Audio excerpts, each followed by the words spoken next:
आत्म मंथन, आपके भीतर की आवाज शिवेंद्र प्रताप के साथ।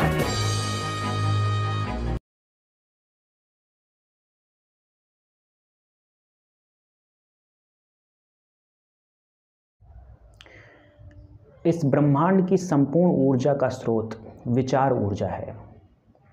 जी हाँ, विचार ऊर्जा।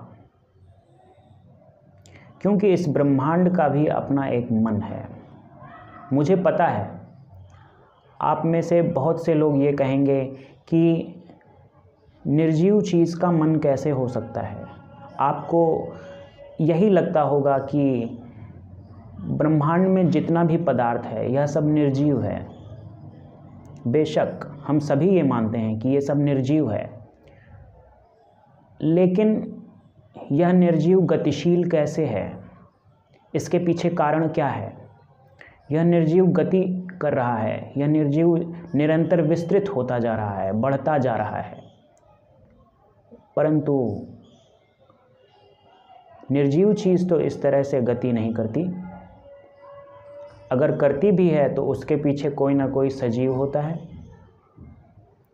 हम उदाहरण ले सकते हैं कि अगर हमारे सामने कोई स्थिर बॉल रखी है, वह तब तक गति में नहीं आएगी जब तक उसमें कोई ना कोई फोर्स ना लगाई जाए, और वो फोर्स किसी न किसी सजीव के द्वारा ही लगेगी।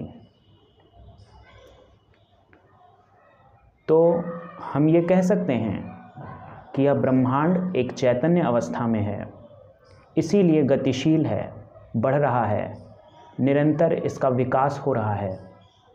नए नए ग्रह बन रहे हैं, नष्ट हो रहे हैं। हम कह सकते हैं इसमें एक चैतन्यता है, इसका एक मन है, जिसके कारण इसमें विचार पैदा होता है, और उस विचार से ही यह गतिशील होता है। जिस प्रकार हमारे शरीर में मन है, बुद्धि है, उसी प्रकार इस ब्रह्मांड में मन है, बुद्धि है। तो आपको ये समझना चाहिए कि यह पूरा ब्रह्मांड एक विचार ऊर्जा के कारण ही गतिशील हो रहा है, और वह विचार इस ब्रह्मांड के मन में आ रही है। तो मुझे लगता है कि आपको समझ में आ गया होगा कि यह ब्रह्मांड एक विचार ऊर्जा से संचालित है, और हम भी इस समाज में जब कोई काम करते हैं तो वह विचार ऊर्जा से ही करते हैं।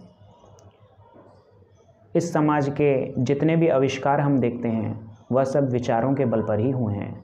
जब तक वैज्ञानिकों ने विचार नहीं किया तब तक कोई आविष्कार नहीं हुआ, लेकिन जब व्यक्ति ने, मनुष्यों ने, वैज्ञानिकों ने एक विचार अपने अंदर लाए,